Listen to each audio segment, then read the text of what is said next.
الفلوس اون كاشيت في الجيب لوالديه في الجزائر. هذه راه ما بقاتش في المغرب، ما بقاتش في المغرب اصاحبي.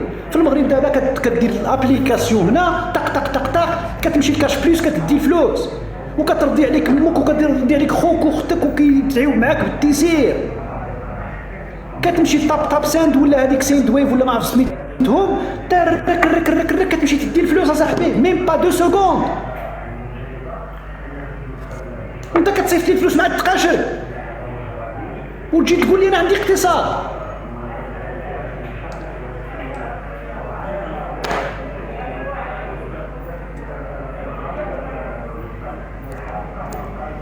علاش تتعصب؟ انا نتعصب لان ملي كنشوف انا الباطل والبهتان والعبط تيتسمى كينزل هكا، يعني ديك اخوان كما كنقولوا، وقلة الفهامه كتنزل، كنتعصب اخويا، كنتعصب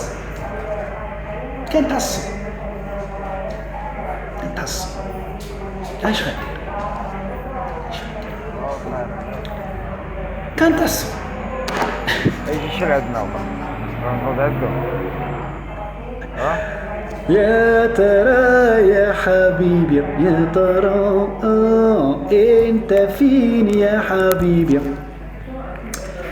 اما بالنسبه للنفاق راه مازال ما قادرينش تستوعبوا الفرق بين واحد عارف الهدف نتاعو من التواجد نتاعو في هذو مواقع التواصل الاجتماعي ويصرح بذلك. لا تمشيش على الضغلات. وعمر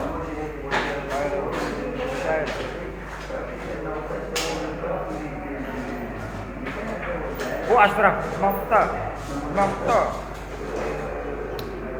أنا أصرح بشكل صريح وواضح أني خصم لدود، خصم ماشي حتى عدو، خصم لنظام جزائري وأزلامه وأبواقه ومهاتريه.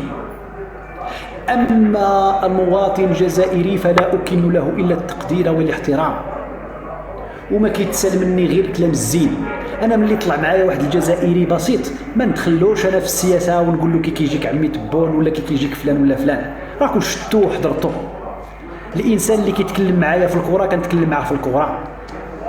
هذاك الدري سام هذاك سام اللي طلع معايا في التحدي قبيله، فايش هضرنا في الزيت وزيت الزيتون وزيت اركان وزيت نتاع الهنديه، وهضرنا ملي طلع معايا اللي طلع يهضر في شي حاجه كيلقاني. كنتي كتدافع على النظام الفلوس، غادي نسمعك الهضره اللي بغيتي تسمع. طلع معايا واحد مواطن كيتكلم لي على السعيديه وراني نبحر وراني كذا، مرحبا بك اخويا. وشنو بغيتيني نقول له كي كيجيك النظام نستغل الفرصه ونقلبهم. لا علاقه له هذاك بالسياسه.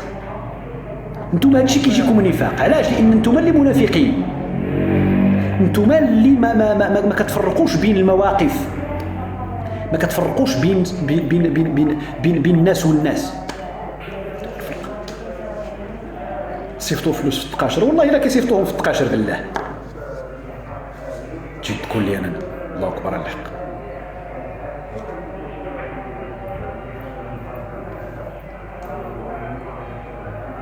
شوف مره اخرى يقول لكم شي واحد شي حاجه الاقتصاد وحنا كذا، جبدوا له القضيه ديال الفلوس، فين كيتصيفطوا وفين كيتصرفوا صافي، ويبقى عليك بداك كذا ونحن غير مديونيه ومديونيه.